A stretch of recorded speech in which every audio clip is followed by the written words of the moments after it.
ሉቃስ ወንጌል ምዕራፍ 5 ከቁጥር 1 ቁጥር 11 እንደዚህ ይላል ታንኳዎቹንም ወደ ምድር አድርሰው ሁሉን ትተው ምን አሉት? አሜን አሜን ኢየሱስ ይባረክ። ዛሬ የሚሆንላችሁ ነገር ጌታ ምስክሬ ነው።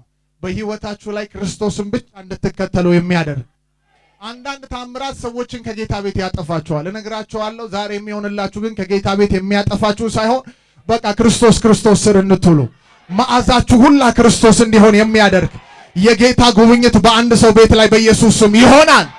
አንድ ሰው ጮሆ እጁን ዘርግቶ አሜን ብሎ ይቀበል። ቁጥር 5 አነበዋለሁ። ስምዖንም መልሶ አቤቱ ሌሊቱን ሁሉ ስንደክም ምንም አልያዝንም፣ ነገር ግን በቃል መረቦችን እጥላለሁ። ኢየሱስ ጌታ ነው። በእግዚአብሔር ቃል የማይሆን ነገር የለም ወገኖቼ። ዛሬ ይዛችሁት የመጣችሁት ጉዳይ ሁሉ በቃል ውስጥ መልሳለሁ። አጠገባችሁ ያለውን ሰው በቃል ውስጥ መልሳለሁ በሉ።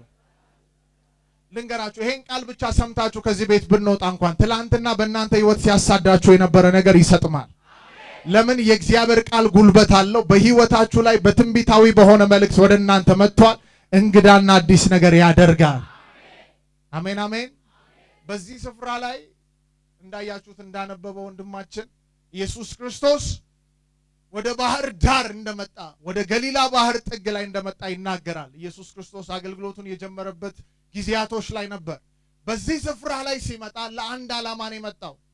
እሱ በዛ ስፍራ ሲደርስ ገሊላ ባህር በሚባለው ባህር አጠገብ ሲደርስ በዛ ስፍራ ደግሞ ሌሊቱን ሙሉ ሲደክሙ ያደሩ፣ ሌሊቱን ሙሉ ሲለፉ ያደሩ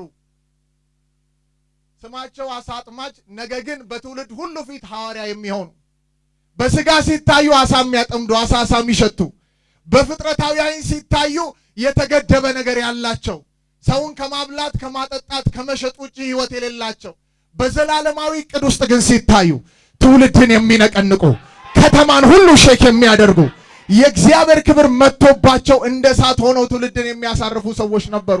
ወገኖቼ ዛሬ ትውልድ እንደሆነ ነገር ሊያያችሁ ይችላል። ሰማይ ግን እናንተን ሲያይ ገና በእናንተ ውስጥ ትውልድ አለ። ገና በእናንተ የሚድን ትውልድ አለ። አንድ ሰው ጮኸ አሜን ይበል። ጠላት ዛሬ እያለ ያለው ሌላ ቢሆን፣ ሰው እያለ ያለው ሌላ ቢሆን፣ እግዚአብሔር ግን እንዲህ ይላል በአንተ የምሰራው ስራ አለ። አሜን በሉ ተቀበሉ ወገኖቼ። ቆይ ጴጥሮስ ኢየሱስ ክርስቶስ ደቀ መዝሙር ከሆነ በኋላ ራሱ ሰዎች የሚያወጡለት ስም አለ። ከሚናገረው ንግግር አይተው አይደል? ይሄ እንቀሸቀሻል። በቃ ለሁሉ ነገር መንቀሽቀሽ ነው ስራው። ለመካደም ለሁሉ ነገር ይሉታል። በዛ አትሞስፌር ውስጥ ሆኖ ግን ኢየሱስም እንደሚለው ታውቃላችሁ አንተ አለት ነው ይለዋል። ሰው የሚያየውና ሰይጣን የሚያየው ያላችሁበትን ነባራዊ ሁኔታ አይቶ ነው የሚናገረው። እግዚአብሔር ግን ከሰማይ ሲያይ ገና የምትሄድበትን ስፍራ ይናገራል። ቆይ ኢየሱስ ለጴጥሮስ ሲናገር አለት መሆኑ ተገልጦ እያለ ነው እንዴ አንተ አለት ነው ያለው? ገና እኮ እየካደው ለሚናገረው ቃል እያመነታ ባለበት ጊዜ ላይ እኮ ነው አንተ አለት ነው የሚለው። ዋው! አጠገባችሁ ያለውን ሰው እንዲህ ብላችሁ አብርቱት። ሰማይ ስላንተ የሚያወራው መልካም ነው በሉት። የሰፈሩን አትስማ በሉት። የመንደሩን አትስማ በሉት። የሰፈሩን ስትሰሙ በሰፈሩ ትያዛላችሁ። የሰማይን ስትሰሙ ግን እንደ ንስር ወደ ላይ መብረር ትጀምራላችሁ። በዚህ ስፍራ ላይ ኢየሱስ መጣና እንደዚህ ያላቸው እንደዚህ ያለ ይመስለኛል። እባካችሁን አንዱን ታንኳ ልዋስበትና ላገልግልበት። ለምን ወደ ታንኳ መግባት መረጠ? ውሃ ላይ ሆኖ መስበክ ለምን መረጠ? ከአንድ ምዕራፍ በፊት ምዕራፍ 4 ላይ እንደዚህ ይናገራል። ብዙ ሰዎች መጥተው ስለተፈወሱ ለብዙ ሰዎች ታምራት ስለሆነ ሰዎች እንዲህ ነው የሚያደርጉት ሰውነቱ ላይ እስከ መውደቅ ድረስ። በዛን ዘመን ላይ እንደዚህ አይነት አገልግሎት የለም። ሰውነቱ ላይ እስከ መውደቅ ጨርቁን እስከ መያዝ ወይ እንካኝ ወይ ደግሞ ነካዋለሁ ብሎ ነው ሰው እየሮጠ የሚሄደው በጣም በችግር ውስጥ ከመሆናቸው የተነሳ። ስለዚህ ኢየሱስ ክርስቶስ ሁሉን ለማስተማር መሃል ላይ ቆሞ ማስተማር እንደማይችል አወቀና አንድ ነገር አደረገ። በታንኳዬ ላይ ሆኜ አስተምራለሁ፣ ታንኳውን ልዋሳለሁ። ታንኳውን ከመዋሱ በፊት ግን ሌሊቱን ሙሉ ጴጥሮስ ደክሟል። ከወንድሞቹና ከጓደኞቹ ጋር የሚያዝ አሳ ፍለጋ ይጥላሉ፣ የለም። ይጥላሉ፣ የለም። ይሞክራሉ፣ የለም። በራሳቸው መንገድ የሞከሩት ብዙ ነገር አለ። በራሳቸው ስኪልና ጥበብ የሞከሩት ብዙ ነገር አለ። ነገር ግን አልሆነላቸውም። አጠገባቸው ያለውን ሰው አንድ አዋጅ እናውጅበት። ያዙትና እንዲህ በሉት፣ በራሴ ያጣኸውን ነገር በሉት፣ እግዚአብሔር አምላክ በሉት ዛሬ በሰከንድ ውስጥ ባንተ ህይወት ላይ ለቀዋል በሉት። ፈልጋችሁ ያጣችሁት ነገር እናንተ ፈልጋችሁ ባቆማችሁበት ቦታ አንዳንዶች እኮ በቃኝ ብለው እዚህ ጋር ሲመሰክሩ ሰምታችኋል። በቃኝ በቃ ያልሆንኩት ነገር የለም።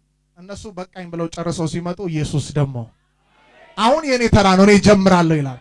በአንዳንድ ሰዎች ህይወት ላይ ሁላችሁ ዛሬ እግዚአብሔር ስራ ይጀምራል። አጠገባችሁ ያለውን ሰው ትንቢታዊ ቃል ተናገሩት። ዛሬ ጌታ ስራ ይጀምራል በሉት።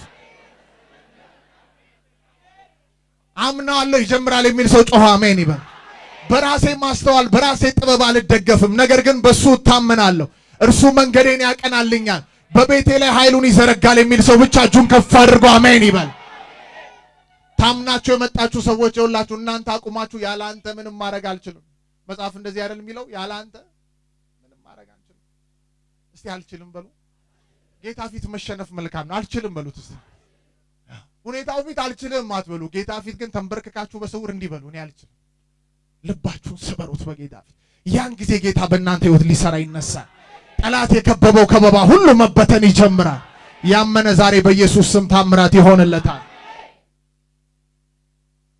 የሚያስደንቀው ይሄንን ታንኳ ከሰጡት በኋላ ለመስበክ ይመቸዋል። ሁሉም ሰው እዛ ላይ መውጣት አይችልም።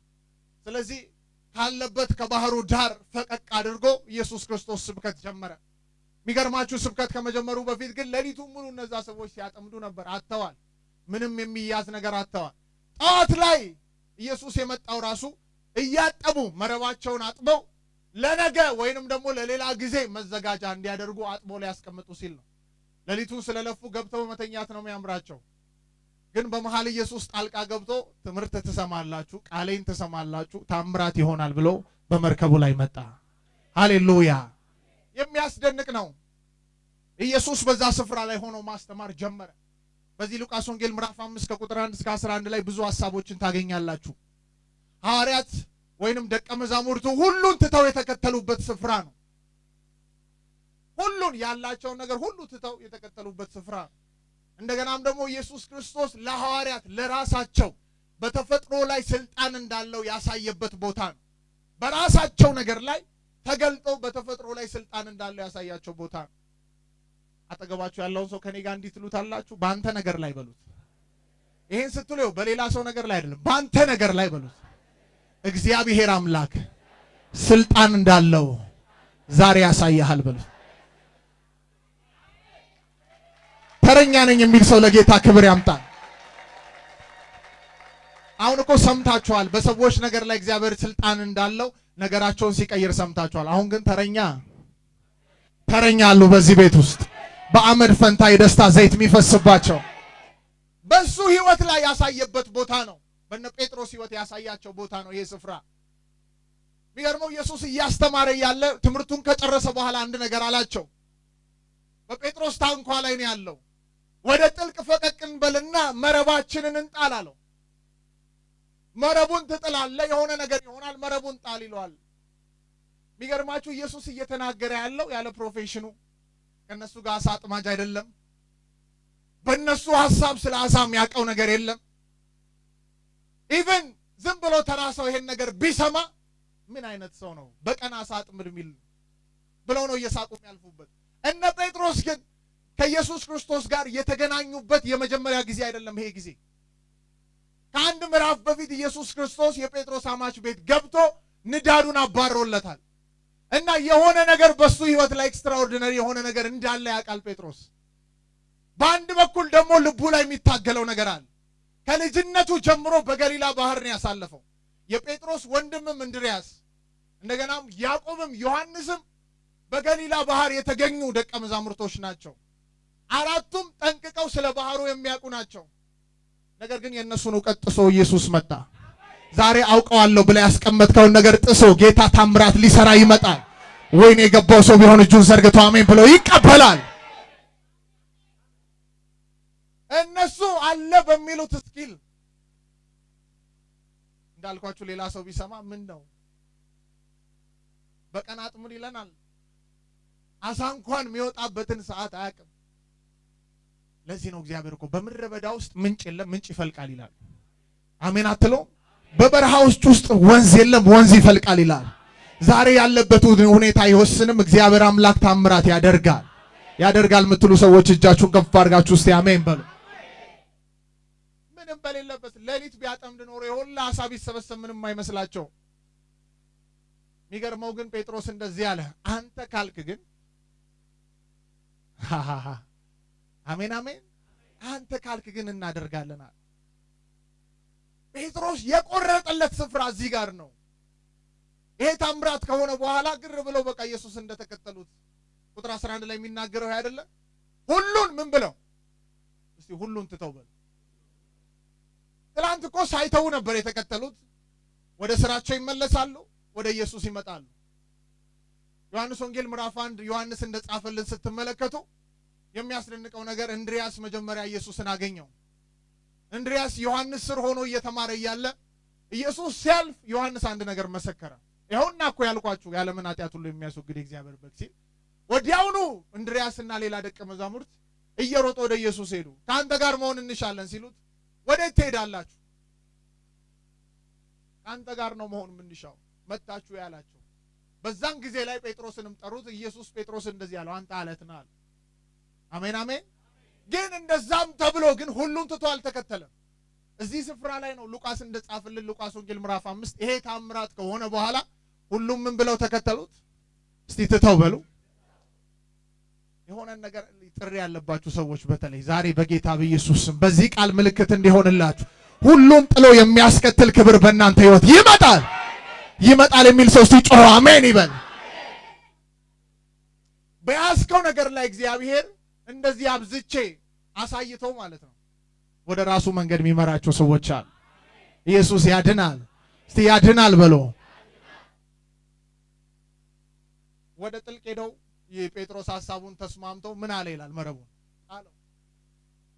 መረቡን ሲጥለው አሳዎች ጠራርተው መምጣት ጀመሩ። የሚያስደንቅ ነው። በተፈጥሮ ላይ ስልጣን እንዳለው በዛ ስፍራ ላይ ያሳያቸው። ሙሉ ታንኳይቷ እስከምትሞላ ድረስ ይላል እስከምትሰጥም ድረስ በአሳ ሞላች። እራሳቸው ስላቃታቸው ከኤክስፒሪየንሳቸው ውጪ ስለሆነ መጣቀስ ጀመሩ። ሌላ ሰው መጣራት ጀመሩ። ወገኖቼ አንዩዥዋል የሆነ ነገር ግን ዛሬ በአንድ ሰው ህይወት ላይ ሆነ። ለምን አሜን አትሉም? በቃ ካሰቡትና ከገደቡት ነገር ውጪ ነው የሆነባቸው። ዛሬ በዚህ ቤት ላይ ይሄን ቃል ተናግሬ ነው የምጨርሰው። ያለመዱት፣ ያላሰቡት፣ ያልጨበጡት፣ ያልዳሰሱት፣ ያላሰቡትና ያላቀዱት ነገር ዛሬ በአንዳንድ ሰዎች ህይወትና ቤታቸው ላይ ይሆናል የሚል ሰው እስቲ እጁን ዘርግቶ አሜን ብለው ይቀበል። ሁሌ ሲያጠምዱ በቃ ለሁለት የሚችሉት ነገር ነው። ታንኳው ሁሉ በምን ሞላ? እስቲ በአሳ ሞላ ብሎ አጠገባቸው ያለው ሰው በፈለከው ነገር ቤት ይሞላል ብሎ እንደ እግዚአብሔር ፍቃድ በሆነ በፈለከውና ባቀድከው ነገር ቤት ዛሬ ይሞላል። አደራ ይሄ መልእክት ይላችሁ እንደ እግዚአብሔር ፍቃድ ብዬ አስሬዋለሁ። አሜን አሜን። አንዳንዱ በፈለገው ነገር ሲል የፈለገው ነገር ሁሉ ቢመጣለት ከጌታ ቤት ሊያወጣው ይችላል። እንደ እግዚአብሔር ፍቃድ ግን በፈለከው ነገር ቤት ይሞላል። የሱ ፍቃድ ያለበት ነገር ቤት ቢመጣ ቤት ጥሩ ሽታ ይኖረዋል እንጂ የገባው ብቻ አሜን ይበል። እስቲ ድገሙና አሜን በሉ። በአሳ ተሞልቶ እንደዚህ ይላል። ይሄ ሰው በጣም ልቡ የሚገርም ሰው ነው ጴጥሮስ። በአሳ በተሞላበት አሳዎች ደግሞ የተጠመዱ ሰዓት እንደሚዘሉ ታውቃላችሁ። እርስ በርስ አንዱ ካንዱ ቦታ ይዘላል። ይሄንን ነገር ሲያይ በፊቱ ተንበረከከና እንደዚህ ያለ ጌታ ሆይ ከኔ ራቅ። ምን ላይ ተንበረከኮ? በአሳ እኮ ተሞልቷል። እግሩ ላይ ወድቆ ግን አሳዎቹ ላይ ተንበረከኮ እንደዚህ ይላል ጌታ ሆይ ከኔ ራቅ። ብዙ ጊዜ ኢሳይያስ ህይወትም ኢዮብም ህይወት ላይ ከተመለከታችሁ አብርሃምም ህይወት እግዚአብሔር መለኮት በህይወታቸው ላይ በሙላት ተገልጦ ፌስ ቱ ፌስ ሲመጣ ኃጢአተኝነታቸው ይሰማቸዋል። ስለዚህ ራቅ አለው። እንደዚህ ያለው ግን ኢየሱስ ከዚህ በኋላ አሳ አጥማጅ ሳትሆን ሰው አጥማጅ ትሆናለህ። አንድ ሰው ለምን ጮኸ አሜን አይደል? ኒካቦፎዲያ ባስ ጠላት ያወጣላችሁ መስመር ዛሬ በኢየሱስ ስም ይቀደዳል።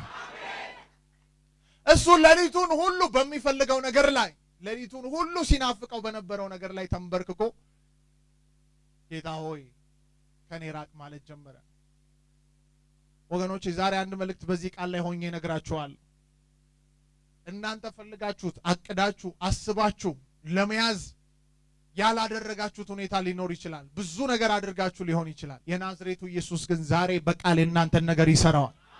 በቃል እኔ ነገር ይሰራል የሚል ሰው ጮሆ አሜን ይበል። አሁን እንኳን ይሄን ቃል እየተናገርኩ በአንዳንዶች ህይወት ላይ መላእክቶች እየተንቀሳቀሱ የቆየባቸውን የወደቀባቸውን ነገር ሊያነሱ በቤታቸው ላይ ዝጎ የተቀመጠውን አለቅ ያለውን ነገር በመንፈስ ቅዱስ ኃይል ዛሬ ታምራት ሊሆን ለምን የገባው ሰው እጁን ከፍ አድርጎ አሜን አይለ? ይኸው እነግራችኋለሁ ዛሬ የአንዳንዶች ነገር በቃል ይሰራል። አጠገባችሁ ያለውን ሰው በቃል ይሰራል በሉት። አሜን አሜን። ያ የዘገየብህ ነገር በሉትና አውጁበት እስቲ። ያ ከቤት የጠፋው ነገር ዛሬ በቃሉ ኃይል በሉት እየፈለገ ወደ ቤት ይመጣል በሉት።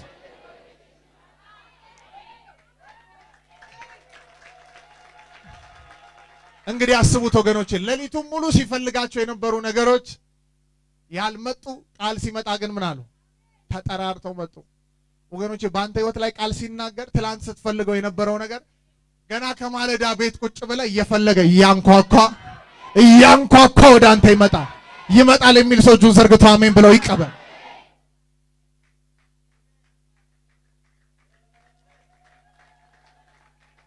ለአንዳንዶች እኮ ዛሬ የሚመጣው ዴስቲኒያቸውን የሚቀይር የሆነ በሽታን ብቻ ከላያቸው HIV ነቅሎ መሄድ አይደለም። ነገር ግን መንገዳቸውን የሚቀይር የጌታ ቃል በህይወታቸው ላይ ይመጣል። የሚያምን ሰው እስቲ እጁን ዘርግቶ ቆሞ አሜን ብለው ይቀበል። ውሰዱ እስቲ አሜን ብላችሁ። በጌታ በኢየሱስም እንደወሰዳችሁት በቤታችሁ ላይ እንግዳ የሚያደርግ ቃል ገባ። ቃሉ ገባ የሚል ሰው ጮሆ አሜን ይበል።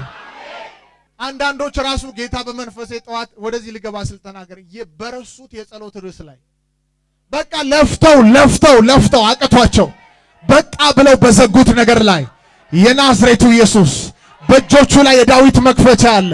እሱ የዘጋውን የሚከፍት የከፈተውን የሚዘጋ የሌለ ዛሬ እንግዳ የሆነ ነገር በአንዳንድ ሰዎች ህይወት ላይ ያደርጋል። ይኸውላችሁ በዘጋችሁት ነገር ላይ ማለት ዘካርያስን ተመልክታችኋል። ሉቃስ ወንጌል ምዕራፍ 1 ላይ ዘግቷል። እሱ ቻፕተሩ የጸሎቱን ጥያቄ አቁሟል። አመታት አልፈውታል። ለምን? በስጋ ደክሟል፣ አርጅቷል። ልጅ ስጠኝ ብሏል ጌታን፣ ያገለግላል። ነገር ግን ልጅ የለውም። በጥያቄ ውስጥ ነው የሚመላለሰው። በጥያቄ ውስጥ ይመላለሳል። የትውልድን ጥያቄ ግን ወደ ቅድስተ ቅዱሳን እየገባ ጥያቄያቸውን ይፈታል፣ ደም እያቀረበ። እሱ ግን በጥያቄ ውስጥ አለ። መልአኩን ይገርመኛል። መልአኩ ገብርኤል ወደ ዘካርያስ መጥቶ በተገለጠበት መቅደስ ውስጥ እንዲህ አለው፣ ዘካርያስ ሆይ ምን አትበል አለው? አትፍራ አለው። አጠገባቸው ያለውን ሰው አበርቱት እስቲ፣ አትፍራ በሉት። የሆነ መንፈስ እኮ ይተላለፋል። አትፍራ በሉት። የፍርሃት መንፈስ ካለበት ከላዩ ላይ አሁን ጮሆ ለቆት ይሄዳል በጌታ በኢየሱስ። አትፍራ አለው። እኔ ግን በእርግጠኝነት በዚህ ስፍራ ላይ ሉቃስ ወንጌል ምዕራፍ 1 ላይ ጊዜ ቢሰጠው ኖሮ መልአኩ አትፍራ አለውና ጸሎትህ ተሰምቷል አለ። በዚህ ሰዓት ላይ የሆነ ብሬክ ቢወስድ ዘካርያስ በእርግጠኝነት እንዲህ ብሎ ይናገራል፣ የትኛው ጸሎቴ ነው የተሰማው ሳይል አይቀርም። ለምን? ከብዙ ዓመት በፊት ያቀረበው ጥያቄ ነው። መልአኩ ግን እድል ፈንታም አልሰጠውም። ዘካርያስ ሆይ ጸሎትህ ተሰምቷል፣ ሚስት ኤልሳቤጥ የዛሬ ዓመት ወንድ ልጅ ትወልዳለች አለ። የዘገየው ጥያቄ ለክብር ነው የሚል ሰው አሜን ይበል። እነ ዮሐንስ ሊነሱ ነው የሚል ሰው አሜን ይበል። የሐና ማንባት በራሷ መንገድ ሞክራ አቅቷል ብላ በዘጋችው ነገር ላይ እግዚአብሔር እጁን ሲልክ ትውልድን የሚያሳርፍ ሳሙኤል ከውስጧ እንደወጣ በአንዳንዶች ህይወት ላይ የተደበቀ የጌታ ጸጋ ከውስጣቸው ይፈልቃል። ጮህና አሜን ብላችሁ ውሰዱ። ጸሎት ተሰምቷል አለው፣ ተናገረው። ይሄ ሰው ጸሎቱን እቅድ ሁሉ እንደዘጋው የምታውቁት ከመልአክ ጋር ግብግብ ጀመረ። እንዴት ሊሆን ይችላል? እኔ እኮ አርጅቻለሁ።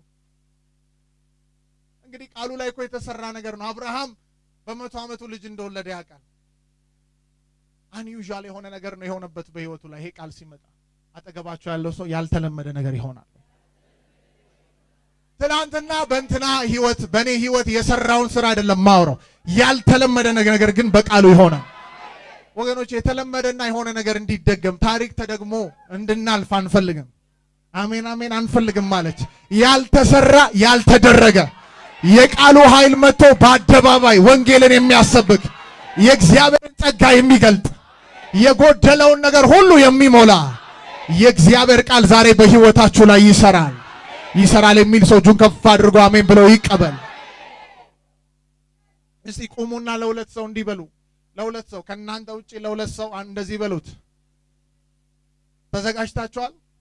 አንድ ነገር ላድር ከመናገራችሁ በፊት አይናችሁን ጨፍኑ እስቲ። አባቶ አሁን የምንናገረው ቃል እርስ በርስ የምናወራው ቃል የሚያጸና መንፈስ በጉባኤው ላይ ይንቀሳቀስ። እየተናገራችሁ ሰዎች ካጠገባችሁ ከስራት ይፈታል፣ ከወጥመድ ያመልጣሉ፣ ካለባቸው ጉስቁልና ነፃ ይወጣሉ። ሜልኮ ብራቫዲያ ቦስ ታምናላችሁ? እንደውም ለሰባት ሰው ነው የምንናገረው። 7 የኪዳን ቃል ነው፣ ሙሉ የሆነ ቁጥር ነው። ለ7 ሰው እጁን ጨብጣችሁ እንዲህ ትሉታላችሁ። ቃሉ ወደ አንተ ተልኳል ትሉታላችሁ። ለ7 ሰው በእምነት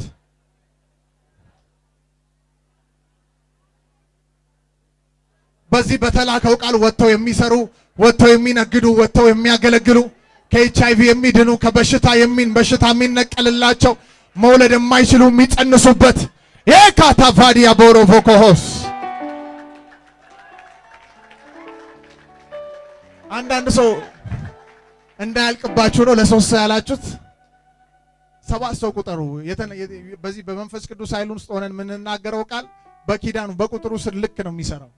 7 ሰው ያላላችሁ ሰዎች በሉ።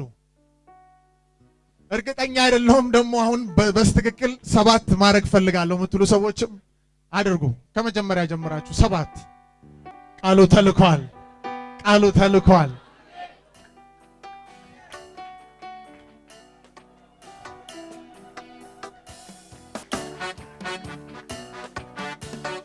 በዚህ ቃል ትላንትና ያልተሳካል ባንተ ያልሆነ ነገር ሁሉ መሆን ይጀምራል። ጌታ ምስክሬ ነው። ብዙዎች በምስክርነት ይቆማሉ። ትላንት ቢዝነስ 3 ፌል ያደረገባቸው ይሄን ቃል ይዘው ይወጣሉ፣ ቢዝነስ ይሳካላቸዋል። ትላንት አገልግሎታቸው ፌል ያደረገባቸው ሰዎች ይሄን ቃል ይዘው ይወጣሉ፣ አገልግሎታቸው ይሰምራል። ትላንትና በድህነት የተጠቁ ሰዎች ይሄን ቃል ይዘው ይገባሉ፣ ቤታቸው በበረከት ይሞላል። አንድ ሰው እስቲ ጮህ አሜን ይበል። በሽታ አለቃቸው ያሉ ሰዎች ይሄን ቃል ይዘው ይገባሉ፣ በሽታ ከቤታቸው ላይ ይነቀላል። እግዚአብሔር ምስክሬ ነው። ያመኑ ሰዎች በዚህ ቃል በብዙ ምስክርነትን ይዘው ይመጣሉ። አሜን የሚል ሰው ለጌታ እልልታ ጭብጨባ ይሁን።